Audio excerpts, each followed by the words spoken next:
എൻ്റെ പേര് ഷാസിം. ഞാൻ NID യൂസ് ചെയ്തും AFD ഇന്ത്യയിൽ പ്രിപ്പയർ ചെയ്ത് NID ക്ലിയർ ചെയ്തു. NID മെയിൻസ് പ്രിലിംസും രണ്ടും ഇവിടെ തന്നെയാണ് കോച്ച് ചെയ്തത്. സോ നല്ലൊരു എക്സ്പീരിയൻസ് ആയിരുന്നു. AFDയിൽ വന്നപ്പോൾ പ്രത്യേകിച്ച് എനിക്ക് ടാലൻസ് ഒന്നും ഉണ്ടായില്ല. ഞാൻ ജസ്റ്റ് ഒന്ന് പ്രിപ്പയർ ചെയ്യാൻ വിചാരിച്ച് വന്നതാണ്.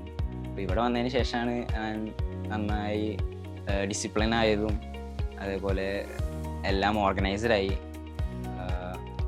എങ്ങനെയാണ് പ്രിപ്പയർ ചെയ്യേണ്ടതെന്ന് കറക്റ്റായി അവർ പഠിപ്പിച്ചെന്നുകൊണ്ട് കറക്റ്റ് അത് ഫോളോ ചെയ്തു. അപ്പോൾ സ്റ്റാർട്ടിങ്ങിൽ തന്നെ എനിക്ക് പ്രത്യേകിച്ച് എന്നിൽ തന്നെ വിശ്വാസം ഉണ്ടായിരുന്നില്ല. അപ്പോഴും ആ ഒരു സമയത്തും AFD ഇന്ത്യയാണ് എന്നിൽ വിശ്വാസം തന്നതും കൂടുതൽ ഉയരങ്ങളിലേക്ക് എത്താൻ പ്രേരിപ്പിച്ചത്. Thank you.